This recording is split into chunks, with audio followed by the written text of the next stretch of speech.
I'm Chris. That's Tyler, and this is the catch up, man. We haven't talked in a while. This is our first I71 rundown. It feels like in absolutely forever. It's been a week. Obviously the Ohio State season slowed down and or ended, so we kind of slowed down a little bit, but we're back. Got the natty today. Got some NFL movement. Got some baseball talk. This will be like a real nice buffet of I71 rundowns, I guess. That is correct. What's up, dude? Nothing, man. It's just been a bit of a week.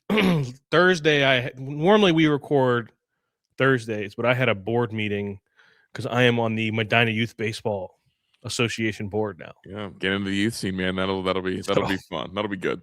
So That'll be good for Tyler. It'll be good for Tyler's patience. Oh boy, yeah, we'll see about that. But but we have a lot to talk about. There's been a lot of stuff going on, and the weird part is like Chris and I talk every day, so it's not really catch up for us. It's more but we're catching up with you guys, I guess. That's right. I guess we can open up with Miami, Indiana. They play tonight, 7:30 tonight. You know, pretty sizable game. I don't know if you heard, it's the national title game. We were there a year ago, which is really cool. Love that. Should have been there this year. Should have been a rematch between Ohio State and Indiana, but that's neither here nor there. Right now, the spread, has Indiana as an 8.5-point favorite. The over/under total at 47.5, and 75% of the money is on Miami to cover. I guess I can't fault the people. 8.5 in an natty is a lot of points. Mm-hmm. So, and Miami has the rest. Has the. Oh no! 75% of the money is on Indiana to cover. My bad. I Indiana to cover. Yeah. Oof. Mm-hmm. The thing is, Miami has the recipe to make this a very uncomfortable game for Indiana. They do. They can make life miserable by stopping the run and getting after Fernando Mendoza. Now the thing is, do you, we got to imagine the game plan that Indiana's going to run out there is going to probably be pretty good because they've been good for the last 2 years. They're always good. Yep.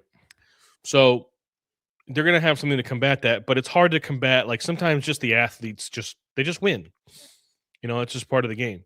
So we'll see. And again, it's the same recipe for Miami though. Carson Beck has to not turn the ball over. Right. If he doesn't turn the ball over and they don't commit penalties, because if Miami plays like they played against Ole Miss, they're going to lose. Miami will cover, or Indiana will cover. You can't have 10. You can't have 11. I think it was 9 to 11 penalties for almost 100 yards. And I believe Cristobal teams historically are penalized pretty aggressively. I think that's kind of one of the things. I guess for me, does this still feel like who's this an underdog story for? Because that's I'm a stories guy, right? And I always think about how this game will be remembered, how the season will be remembered. Is this still an underdog story for Indiana, or are we past that, or is it an underdog story for Miami? Because for me, and this might sound insane because of where I've been at all year, I think NFL players, I think Miami has more. I think NFL starters, this Miami team just has more. Sure. I do think, though, this Indiana team is the perfect mesh of players with really talented players that were kind of undervalued. But it's weird because I still think in some respects this Indiana team should be viewed as the underdog for this, because I think that Miami is probably more top end talented. And what I mean by that is I think there's likely more first round players in the trenches on the Miami team. And this game historically is one of the trenches, right? Yeah, I guess where I would disagree with you is that if this was last year Indiana, then yes, it would be that kind of story. But to me, and the reason I'm saying is because we've seen a lot of teams have success one year. Florida State, Texas A&M, Texas Tech do it again next year. We saw Arizona State last year. If you can do it, but when you do it 2 years in a row now, it's okay. So this Indiana team doesn't really feel like the ultimate underdog story to you this year? I don't know. It doesn't feel like an underdog story. It just feels like defying the odds, maybe? Is that the same as the underdog story? Because here we go. You know this. I've been very, very high in Indiana. Maybe and maybe I've been over the top on Indiana to try to combat the Indiana's cute story. And I think now it's got to the place okay, this team's really, really good. I don't think you've been over the top on Indiana. I think you've been over the top on Curt Cignetti, but that's just me. Well, and Indiana too, because I snipped at you. No, you were fine. I think you were hyping up Indiana properly. It's just your over the top love of Kurt Signetti is what I would say is over the top. Well, I snipped at you both earlier this year when you guys suggested that Indiana would need a good draw to make it to the Natty. Well, to be fair, I think everybody wants a good draw.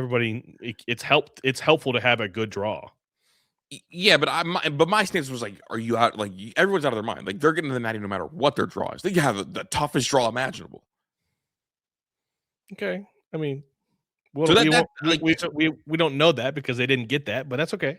Okay, pause. We do know that. Don't do the like. We can give them hypothetical wins here, right? Like, what draw would have stopped them from getting to the Natty? I'm not saying it would have stopped them, but it would have been a hell of a lot harder than it has been. Do you think they got a favorable draw? Yeah. Alabama, Oklahoma, both extremely super flawed teams. Like to me, those were I thought besides of the Power 4 teams in the playoff, those two teams were the worst teams. Okay, well, two parts. You also thought that Oregon was the best team in the playoff. I did. I'm not saying. I'm just like they detonated on them. Like they didn't need a good draw. Like they didn't. Who had a harder draw, Miami or Indiana? Well, Miami had to play the extra game. Okay, I'm just saying, like, just the teams that they played. I feel like Miami's teams are better. Well, like because Miami beat Texas A&M, they beat Ohio State, and they beat Ole Miss. Those are all three of those teams are significantly better than Alabama. Okay, well, and Oklahoma. Okay, well, Indiana didn't play Oklahoma. And I also think that Ohio State's better than Oregon. Yeah, Ohio State is better. Yes, but I guess like the other part of that is like, do you think that? Okay, wait, listen. Don't get it confused. I still think Indiana makes it to the Natty. I'm just saying they don't win by what was it, 70 combined points? No. I'm not. Of course, they don't. Two games combined. But I will push back. Are we sure? Do you think you really have Ole Miss is better than Alabama? I guess at that point of the season. Okay, yes. I was just curious. Yeah, I mean they had the guy taking the snaps that like he took over games, took over 2 games. Yeah, no. That's, Ty's good. Don't get me wrong. Ty Simpson's a good quarterback. But, like, he's not Trinidad Chambers. He's not what Trinidad Chambers is capable of doing. Yeah, I think Alabama's probably a more complete team. And Ole Miss can actually run the football. Yeah, I think circumstantially, I think those are, like, similar draws, though, I guess, is where I was at. Not that it really matter. But here's the thing. Like, Alabama's also intact. And I think we're gonna look back and think that wasn't a good draw because of how they kind of got done. But, like, at the time, like, that wasn't – like – even you were like, man, I'm not sure Indiana should even want to play Alabama. I never said that. I said I would have rather have played Alabama, but I'm not saying you didn't want to play them. No, rather have played Oklahoma. Yes, that's what. Yes. Yeah. But I did say they shouldn't want to play, not want to play, just be scared of them. Of the two teams, they should want to play Oklahoma. Was I guess the context because I said that they have nothing offensively that could scare Indiana. Okay. Nothing. And Alabama had, if Ty Simpson got hot, there's a thing that could make Indiana uncomfortable. I don't even know what we're even talking about, but my whole point is I think this Indiana team, like the way I talk about it makes them hard for them to be acknowledged as the underdog, but this should still be like an underdog story in some respects. And I think maybe like historical context, because they'll be the lowest blue chip ratio ever since they started doing blue chip ratio to win a natty. Sure. But I think it probably like a natty from them changes the sport. I'm not sure a natty from Miami changes the sport. Well, we say that. However, and this is going to taste like absolute vinegar coming out of my mouth, but like we've seen what it looks like when Miami's up. When they're up. Yeah. We know what that looks like. And it's tough. Like when they're up, it's scary. No, I mean I don't disagree with you. I mean like change the sport as in like teams are altering. Yeah. I think that's already happened. Like I think that's happened no matter what if Indiana wins or not. Yeah, but Indiana's changed the way. Yeah, they've changed the way that rosters are being put together, and like to me, that doesn't matter if they win tonight or not. They've done that. Is there any party that thinks Miami wins tonight? No, there isn't. I mean, I think they have they have the recipe, but like I just don't think they're going to be able to do it because Indiana hasn't allowed anybody to do what they do well at all. Like if that's the thing that Indiana does, it's like they don't allow you to do the things that you do well. I can't believe I'm saying this. I think I'm going to pick Miami to at least cover and probably win. And I'm only doing it. Chris is he's hedging himself. No, I'm not hedging it. I'm nervous. Yes, you are. I'm nervous. You know, I'm nervous. Why are you nervous? The fire that I fell in love with Sig, I feel like it's evaporated. Part of me worries that Oregon game was the natty. I saw him smile for a picture. I heard the talk of like having a beer after they beat Oregon. No, Indiana's winning this game, dude. I hope you're right. Indiana's winning this game. They're going to win. I hope you're right. 24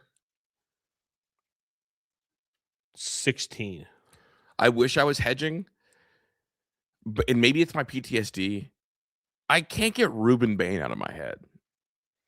And like Indiana wants to be on schedule. And that's what I'm constantly thinking about.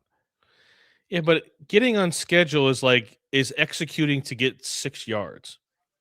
Like Ruben Bain is like good, but he's not good enough to stop them from getting 6 yards if they execute it properly, which is what their whole program is designed and built upon execution.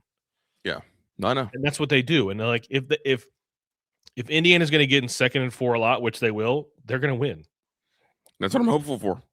I'm hopeful, but I'm oddly nervous, and I also think the other part of it is like I hate Miami fans. And I feel like they're about to have their day again, and I really don't want that. And maybe I've been talking to them too much because they have me believing. I don't know what they preach, but they have me believing in some form or fashion. I mean, I'm telling you, man, when Miami's up, they are scary. And I think that's what I'm gearing up for. Because if Miami's up, who doesn't want to play in South Florida? No, I know. I mean, what 21-year-old, because it's all portal, 21, 22-year-old go down and like, yeah. Sounds like a lot of fun to me. No, it does. Can we also talk about we didn't put this in the show notes, but it just brought to my attention, just remembered. The Mensah kid from Duke. What in the hell? Oh, yeah. I haven't even seen a recent update on him, but like there was all the smoke that he was going to hit the portal, and brother, that would be horrendous for a sport that's already in a really, really weird spot. I believe is he in the portal, or did Duke not even let him go to the portal? I'm not sure yet. I don't remember. But here's what he's asking for. Well, no, this is what Miami's offering this kid. A buyout of his Duke contract to terminate it. Pay around $10 million total to make it happen. So that includes his buyout and what they would pay him. They give him a house on a country club golf course. Mm-hmm.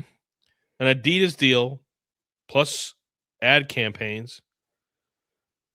His sister supposedly gets a full ride plus NIL, who is a current soccer player at Oregon. First of all, what makes this so disgusting is that it is in conference. In conference tampering. Yeah. And you're also tampering with the team that won your conference. Your conference champion quarterback, in conference tampering, and Miami struck out with literally everybody, and they just kept upping the money. Like they tried to get on the phone with Sam Levette. They tried to get on the phone with Damon Williams. They tried to get on the phone with Mensah the first time. Mensah signed a 2-year deal a year ago when he left Tulane for $4 million a year.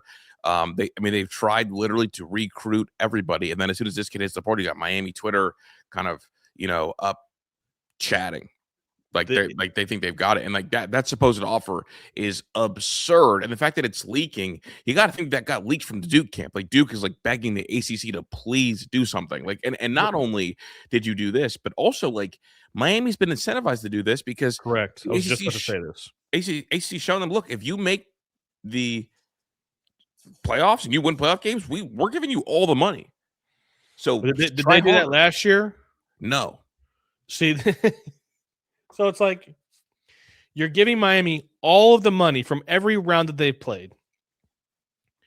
And now they have this extra bankroll that they don't have to share with anybody Mm-hmm. that now they're getting to use and taking your conference champion quarterback. Like that's the ACC needs to step in and say this is not allowed. And honestly, they should also reprimand Miami for this. Oh, 100%. I mean, look, the same way that like the Big Ten kind of was looking around like, hey, DeMond's in the portal. It better not be none of y'all talking about the Big Ten. Like, it better not be none of y'all that are involved in this. And I thought for sure Dan Lanning would be involved. Nope, no contact. Wouldn't touch it because he already signed the deal. And a lot of the deals, I don't know how the AC works, but the rev share deals and the money deals are, run through the conference office. Correct. Because they want everybody to kind of be on the same page. Like, look, we know that college football right now is really lawless, but we are going to help our conference for our conference not to be lawless to avoid stuff like this. Yeah, man. Like, what a disgusting thing to do. And like, I want to know, like, I want to know who from Miami is like orchestrating. Is Mario orchestrating this, or is this like, Miami NIL? I mean, they got a couple crazy boosters out there that really were in a mess a couple years ago with the whole Rashada thing. Yeah, and kind of that mess. But So- I honestly don't know. But I know it's a mess. But Mensah would literally like he's better than Carson Beck. yeah, because like, and maybe this is true for your question of like, who's a bigger story if they win the Natty? Because if Miami wins and they don't have a quarterback, like they're just going to go back to who they've been. Mm-hmm. Like they need. Here's the thing: Miami needs the splashes, the cannonball level splashes. Indiana doesn't. Yeah, they that's the thing that's scary about getting your quarterback from the portal every year is you can't miss. Yeah. And if you miss, like, where does that put you? Well, I guess for me, it's fascinating because, like, I think that's only true if you need really elite quarterback play to win. Well, I mean, you just can't have bad quarterback play because, like, who is their quarterback next year if they don't get this kid from Duke? Yeah, no, I hear you, but I guess my stance is like if you get like you can't like here we go like Miami has to take a proven commodity, and like usually you don't miss with proven commodities. Usually the misses in the portal are with project quarterbacks, right? Right. No, But I no, they agree. don't have a quarterback next year if they don't land Mensah. So they're a little bit desperate. And it also seems like they kind of sold their soul. They sold out for this season as well. Yeah, I mean, the average age being 22.4 years old, older than higher Indiana, than by the way. Indiana. Older than Like Indiana. it Which seems is like they've given it all for this year. why does Indiana get the hate for being old when Miami's actually older? Why do you think that is? Brand bias. Yeah, it's got to be because it's like the helmet. they got to be doing something that's real. Ohio State kind of went crazy in the portal, dude. Yeah, they had a plan. You got to assume that they had a plan, and the plan worked. I think that they didn't get to like home run, like, oh my God, we got Caleb Downs. Mm-hmm. They just got a bunch of really good players, no great players, but really good players that are going to contribute. A lot of the holes they filled were defensively because they lost. They're going to lose a lot of their defensive production. You're gonna have 4 first rounders that came from the middle of your field, which is nuts. That's kind of unheard of, right? So the 2 kids from Alabama, on the defensive line, the corner from Alabama, that defensive backfield is gonna got real competitive all of a sudden. Dominic Kelly, the kid from Georgia. Yeah, that was a big get. Now, Georgia people talk about him the way that you and I talked about Arvell Reese before the year. Like, look, not really known yet, played sparingly, but boy, there's a ton of talent in there. And he was in line for some major reps and opted to come up to Ohio State. I think that's a huge get. I think he's the one that could cause someone to lose their job. Correct. So, if I'm Devin, I think Jermaine is probably going to play.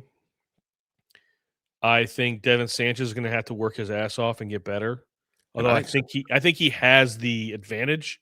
I think he's ahead right now, so he has the advantage going into the spring and fall. but he has to get better. The big thing is who's going to play next to Jalen McClain and who's going to play the slot. Yeah, those are some huge questions, right? Because like Earl Little, Terry Moore, like those are safeties, and then you added Cam Calhoun, Dominic Kelly, and then I'm kind of quote unquote an ad. You keep Jermaine Matthews, so it's like one of the transfers isn't starting. Correct. My personal opinion is I think I would move Jermaine to the slot. I'd put Dominic Kelly outside, and then I would let Earl Little and Terry Moore compete for the next safety spot next to Jalen McClain. And I think that you keep Jermaine Matthews by telling him you're going to keep him outside, because I don't think Jermaine Matthews comes back to play inside. That's a good point. That's a good point. So, yeah, I mean, I think somebody.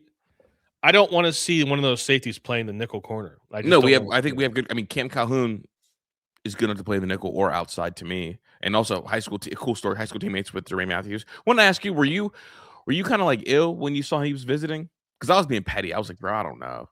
Because I was a kid that took his visit to Ohio State in the Ohio State Michigan game, and then committed on the field in Columbus, and was celebrating with Michigan on the block. I wasn't like ew. I was more like, he better be good. He better be worth it. Yeah. It's interesting to see that. Well, it is interesting to see, like, because Ryan Day never really likes to circle the block. No, but he won't circle the block. It's not about circling. It's about circling the block on kids that were committed to Ohio State. Yeah, like he was never committed to Ohio State. He's still petty Ryan though. Yeah, no, I agree. But like here we go. Like he circled the block with like, well, I don't even want to do it. Caleb Downs, but that's so different. Yeah, Caleb Downs is so chosen. Yeah, I'm not a it didn't. He just better be good. And so like it's almost as if two of the transfers probably aren't going to start, because I think Devin Sanchez is going to start. So Devin Sanchez is going to start. That means that only one of Dominic Kelly, Cam Calhoun, Earl Little, and Terry Moore is going to start. Yeah, I think Earl Little and Terry Moore compete for the safety spot next to Jalen McClain, and I think Calhoun and Kirks. Oh yeah, two of the 4-star compete for the slot corner. Right. But there's also like, why can't they all play? Like, why can't they all find a way to play unless one of them is ass? I think they all play. We played 4 corners this year. Yeah. So to me, it's like, why can't we just rotate? I think we will. I think it's about who's going to get the bulk of the snaps. I think that honestly, like, I wouldn't be surprised like if Cam Calhoun played a lot of that slot role, but they worked in Dominic Kelly the same way that they worked in Devin Sanchez a year ago. And he's the young player. Like, he's coming in as a true sophomore. Well, so is Devin Sanchez. Yeah, no, I know. But, like, I'm talking about, like, the way that Devin Sanchez played. I do wonder if Ryan is going to play faster offensively. Are they going to rotate receivers, and are they going to rotate defensively because they're going to play more snaps defensively? Yeah, they're going to have to.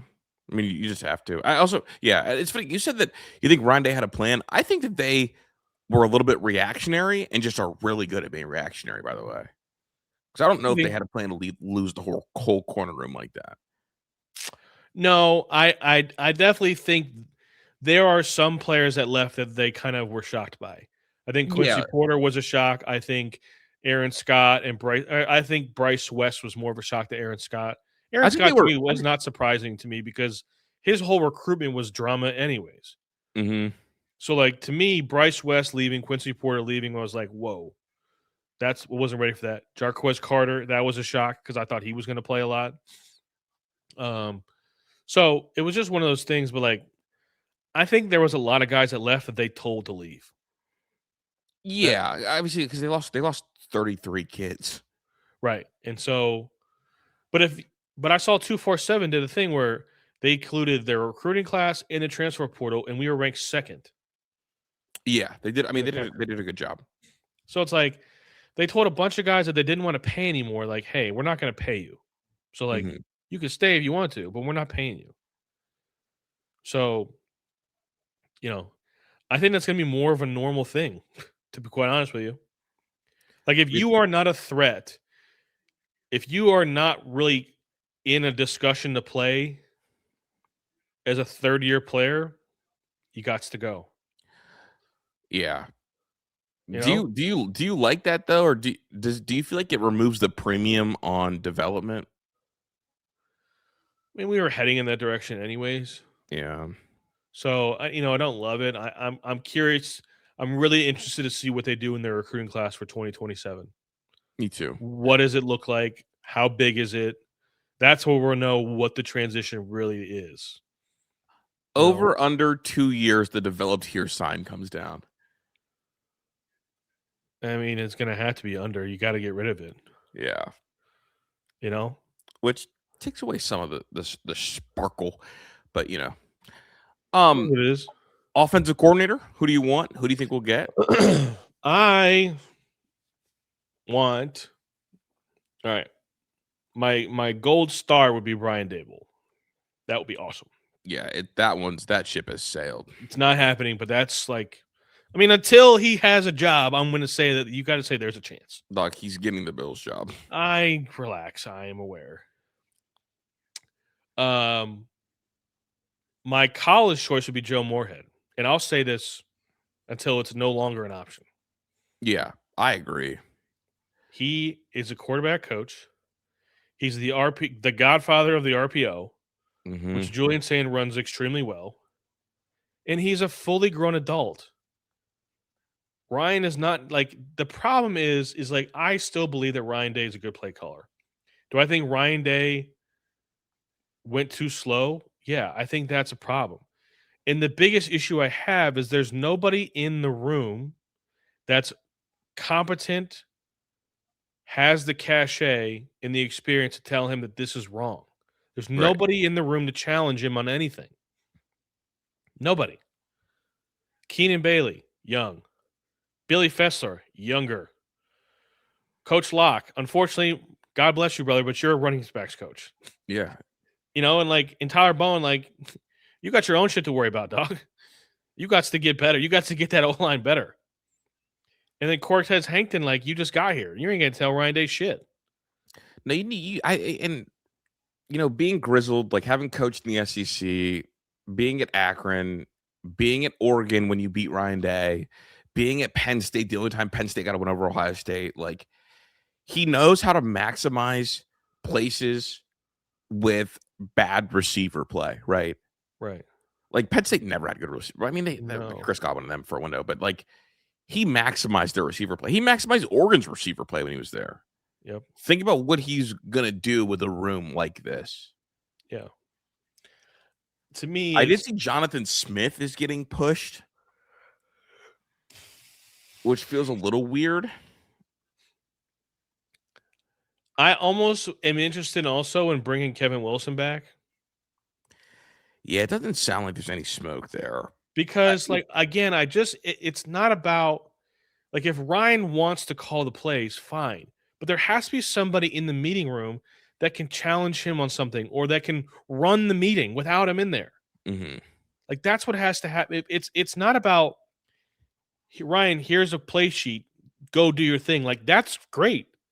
Like, that's what was going on when Kevin Wilson was here. It was like, okay, here you go. I made your plate for you. Go eat. It's like somebody has to be there so that Ryan can be the CEO of $1 billion program. Yeah. Because there's a lot more that has to be done now. He has to be directly involved with fundraising. He has to be directly involved with NIL. He has to be directly involved with roster management. He has to be involved in all these things now that he didn't have to before. And it's like, you got to do it. So would you like Matt Nagy or Greg Roman? Because those are two names that also got floated out there. So the three that CFB I'm not as familiar with Greg Roman. I am familiar. I also know who Matt Nagy is. Yeah. Those are the three names that the CFB Focus put out there as candidates for the initial wave. I mean, Matt Nagy would definitely put our NFL theory to the test. Definitely. Yeah. No, he would. Because I don't know how great he is. Well, I mean, so would Greg Roman. Yeah. Greg Roman was he was with the Chargers a year ago. Yeah. So he had Justin Herbert. Yeah. And then before that, he was the Ravens OC from 19 to 2022. Those were good years for Lamar. Yeah, decent, but he got a lot of the blame for some of the bad years. Well, either way. I mean, I'm not opposed to any of that. I think, again, it just has to be somebody there because at the end of the day, while Ryan Day's the head coach at Ohio State, it's going to be Ryan Day's offense. It's just the way that it's going to be. Mm-hmm. Like, he's not going to just let somebody else just run a different offense. I guess like also like part of my like interest in Moorhead is that like it feels like if he takes a big time OC job, he's not going to go take a head coaching job after. It feels like Yeah, he'll I just don't be an think so. OC. I think if he was the OC at Ohio State, he would be here for a while. Yeah, and Might even argue that it could be his last job. right, and like for these other guys, like the Nagys, the Romans, the Jonathan Smiths, it's going to be 2 years, and they're going to go to the NFL or go get another college job. Right. And that's my thing. I think NFL knowledge about wanting to stay in college football is what Moorhead gives you, and so I'm gonna keep pushing that because I think that is important. All right, gonna flip gears. Browns looks like they're down to Schwartz, Yadinsky, and McDaniels for their next head coach. Udinsky, this was his first year calling plays. Yeah, dude, his rise is crazy, bro. Why don't you go ahead and spell it out for the folks?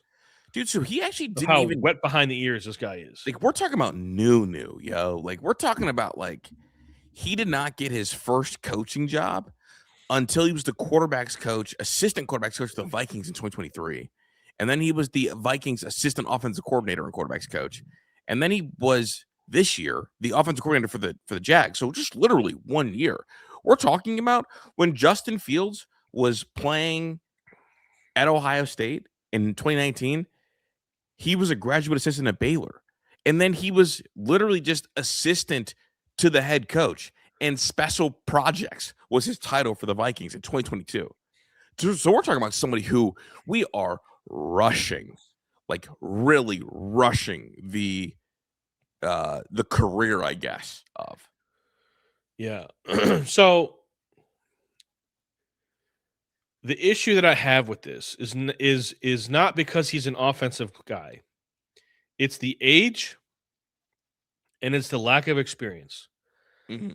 It's hard to be an NFL head coach. Even as a veteran NFL head coach, it's hard. You also have to magnify that times 10 because of the Browns' dysfunction.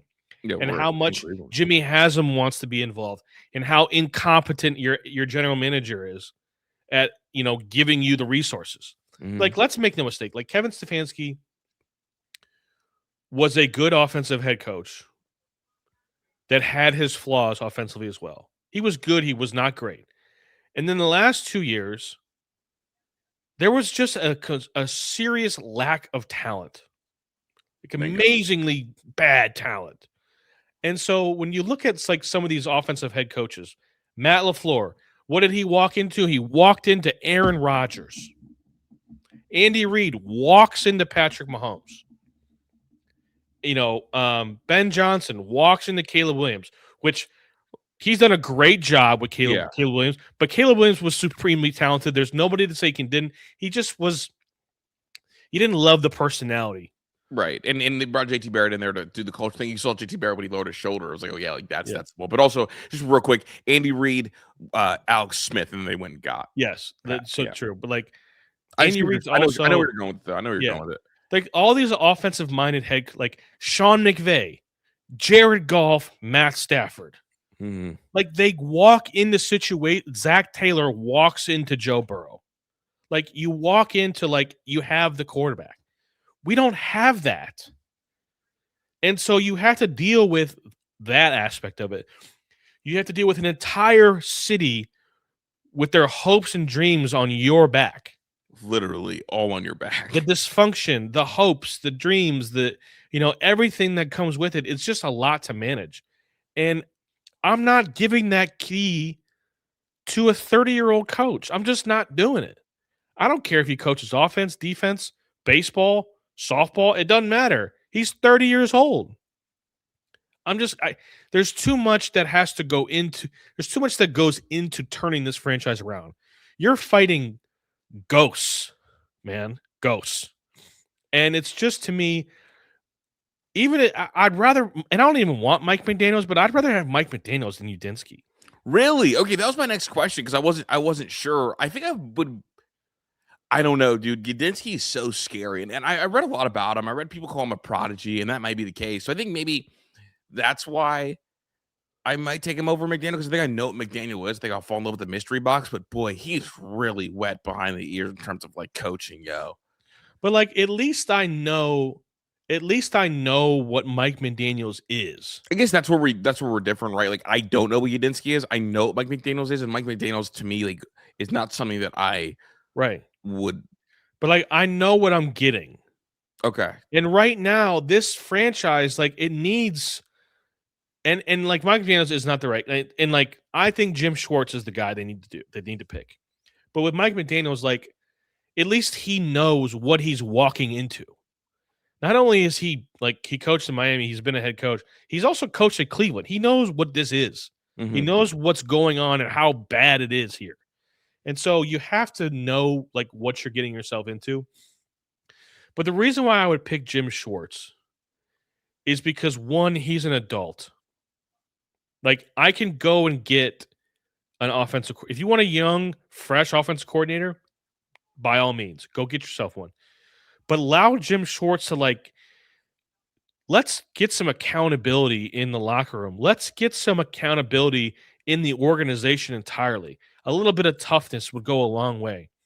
And like, if it doesn't work, it doesn't. You can fire him, and then you can also file Andrew Berry as well. And if you fire him after this year, it becomes the most attractive general manager job in the NFL. Yeah. $160+ million of cap space, draft picks, a defense that's under contract, hopefully a bunch of young offensive linemen that are talented, and a receiver, and like you have a chance to go get your quarterback. But to me, it's just like we just watched an unproven offensive coordinator get promoted to a head coach. We just did that.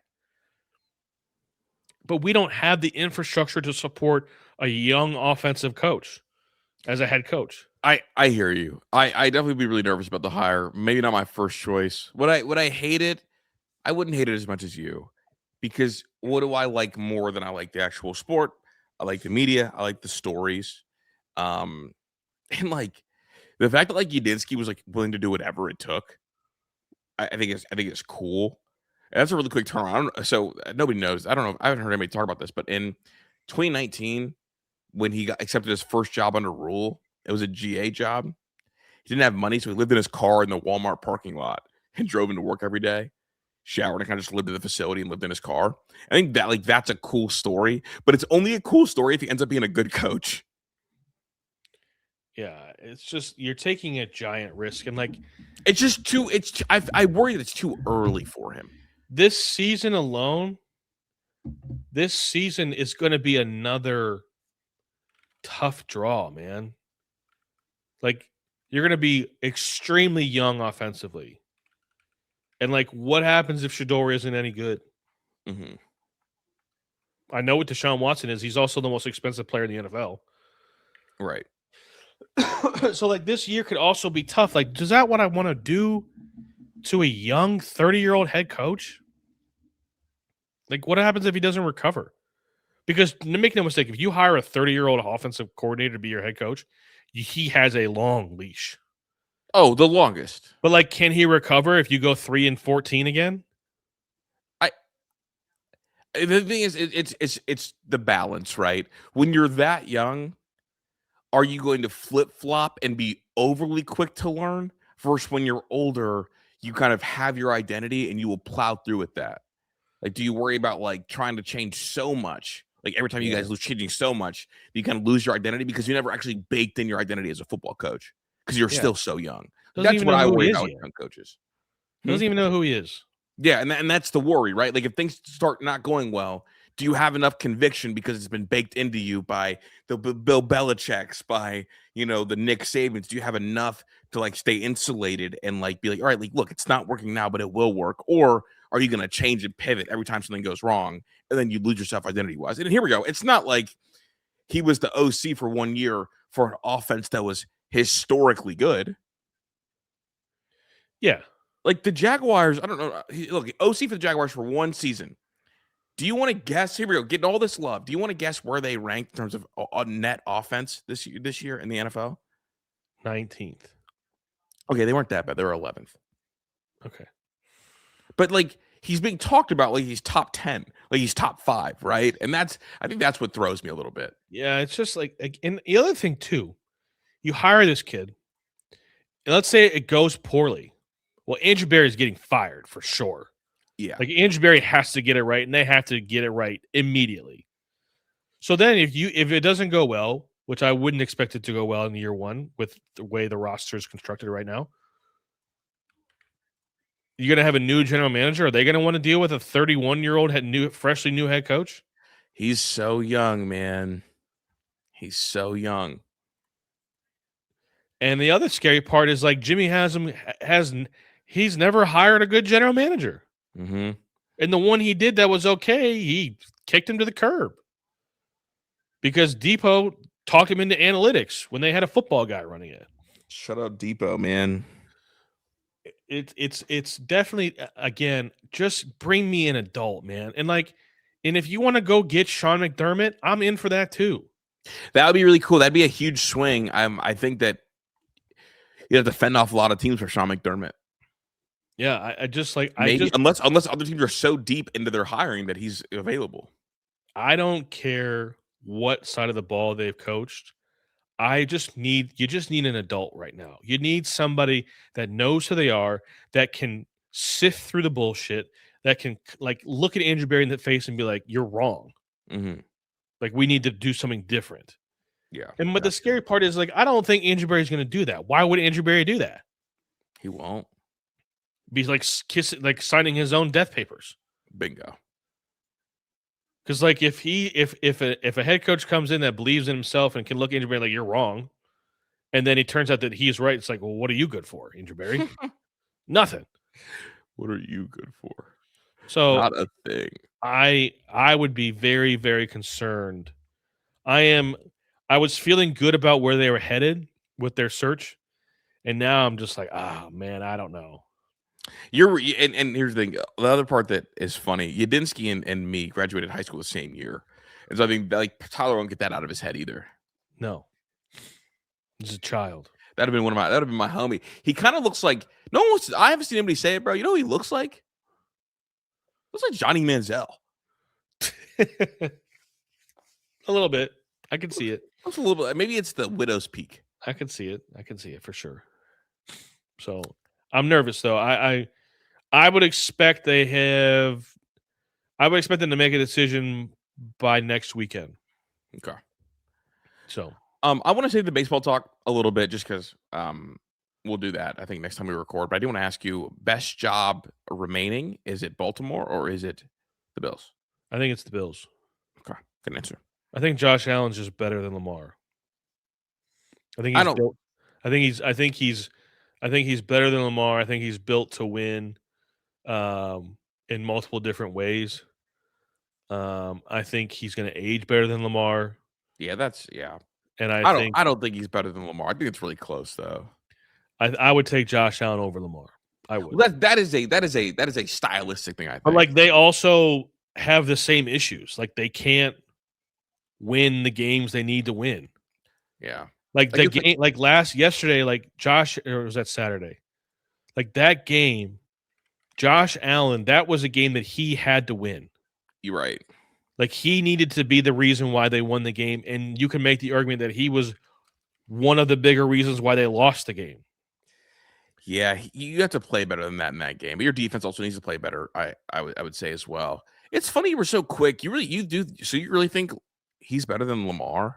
I think so. I think if you're asking me from today moving forward, who I think is going to be better, I would say I would say Josh Allen's going to be better today moving forward. It's going to be really fascinating. I think Lamar has been better as a whole up to this point. Yeah, but moving forward, I'm taking Josh Allen. Okay, that checks out. Career-wise, Lamar's got 2 MVPs. No. I mean, Lamar had 3. He's got 3 AP Player of the Years. Lamar had a skill that allowed him to be super successful immediately, right? He had a talent that allowed him to be super successful immediately, and Josh Allen kind of had to grow into his Well, it's skill. funny you say that because they both broke out the same year. Yeah, but like Lamar, if things were going wrong, he could just run. Yeah, but I'm saying like as a passer, they both entered the league at the same time. As a passer, Lamar Jackson, his second year in the league, had the most touchdown passes in the league from the pocket, and overall had No, 36 I TD know. I'm passes. saying like, but he had like his Like he had a ability to run early on had a fail safe, I changed the guess. way, like, he had a fail safe, and it changed the way defenses play defense. Yeah, I guess. I don't like grant. I don't like. I mean, you can grant that. I don't like granting Josh Allen. Josh Allen was actually like a crazy runner too off the rip. I mean, it's not even close to the same type of runner that Lamar is. Like Yeah, I know, Lamar, but Lamar rivals Michael Vick. no, I agree with you. But in terms of like, if we're talking about like when they got to the league, like who leaned onto their running skill more, it was really Josh. I don't know if I agree with that, but I hear what you're saying because of like the success Lamar had Well, throwing the ball in here's the pocket. and the reason I'm saying that is because Josh Allen got in the league and had 60 more attempts rushing the football than Lamar, and they're both their first full year starting. That's I just think 60 more attempts. Lamar was a closer to finished product when he got to the NFL than Josh Allen was. Okay, that's probably That's what I'm trying to get to. Like I think Josh was wildly inaccurate coming out. He had a huge arm.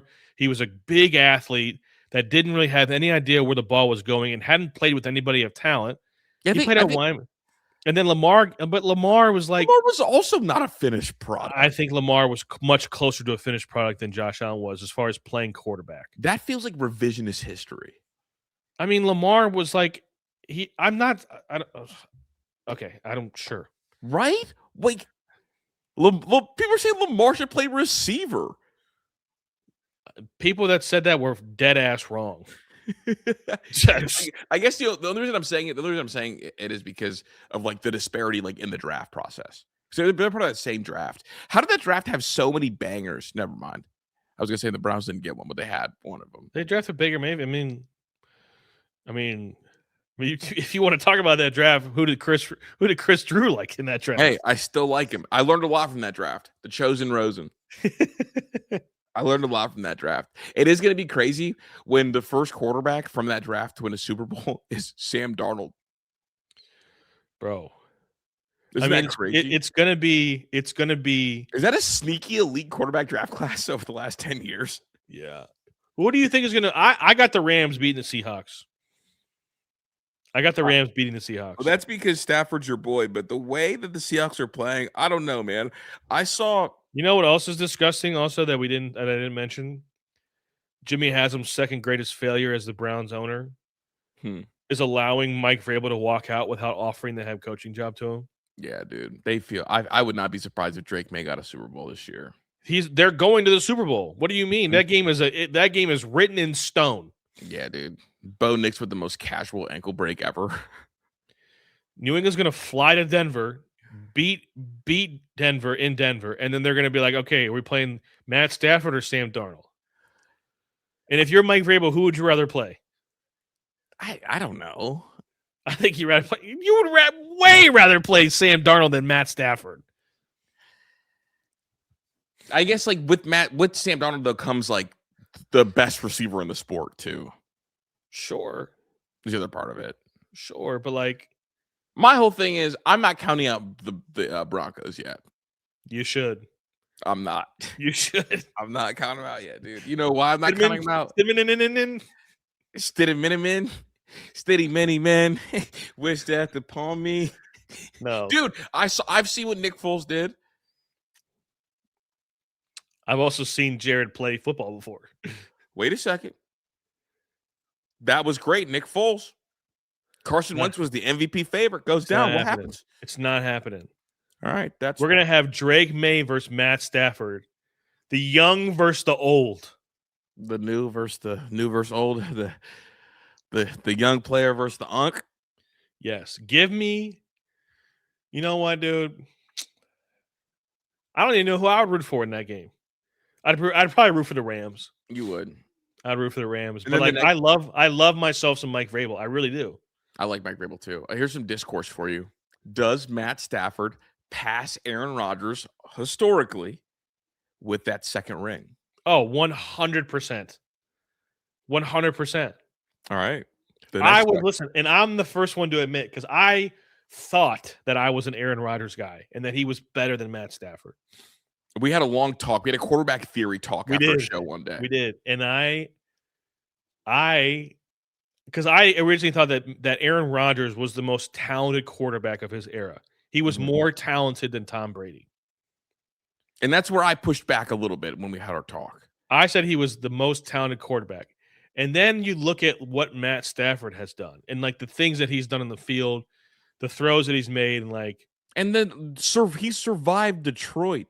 Yeah, the darkest times of Detroit. Darkest times in Detroit. Something I don't think Aaron Rodgers would have been capable of. No. Although does he pass Drew all time? I'd have to look at the numbers. But him winning a second ring is going to have some very uncomfortable conversations for people. Yeah, dude. And it's crazy because it's funny because he's going to be the all-time great quarterback that never got acknowledged as the best quarterback in his era a single time. And they're going to look at it at the end and be like, oh my God. I'm going to champion the shit out of him if he does. If they win the Super Bowl, I'm going to champion Matt Stafford until the day that I die. He's going to catch Aaron Rodgers. You know what else he has that people don't talk about? Because it feels like they have so much overlap. Aaron Rodgers is 42. Stafford's only 37. Yeah. Matt Stafford has another 3 years of at least good football in him. Yeah. Especially if he keeps playing for McVay. Mm-hmm. The scary part is, does McVay go to TV if he wins another Super Bowl? Nah, McVay's 39. I'm just saying. But there was rumors McVay wanted to go to TV 3 years ago. Because he wanted a contract. Look at this, dude. Oh, my God. In the brother, he got to Detroit. They were 2-8. 2 years later, his first full year starting, 5,000 yards in 16 games, dude, and 41 touchdowns. 2011 Matt Stafford was disgusting. Hey, Calvin Johnson's down there somewhere, dog. Bro, 41 touchdowns, only 16 picks. He went on a run, 5,000, 4,900, 4,600, 4,200, 4,200, 4,300, 4,400, and then had a disappointing 3,700 and a run that doesn't get talked about at all. He's going to end his career with over 70,000 passing yards. Yeah. It's gonna get real spooky for some folks out there. There's gonna be some real uncomfortable conversations because my rule is, boy, if you're not a part of the 2 Super Bowl club, don't bring it up. So when I'm talking about the greats down the road, and I'm talking about Matt Stafford and how he is this, that, and the third, if you bring up Brett Favre, I'm like, sorry, Stafford's better. You bring up Aaron Rodgers, and if he has a second one, he's better than Favre, he's better than Aaron, he's better than Drew. So when you talk to me, come with the Tom Brady's, the Joe Montanas, the Stevie Youngs. I'm waiting for you to drop Peyton Mannings. Nope. Eli Mannings. I'm Chris. That's Tyler.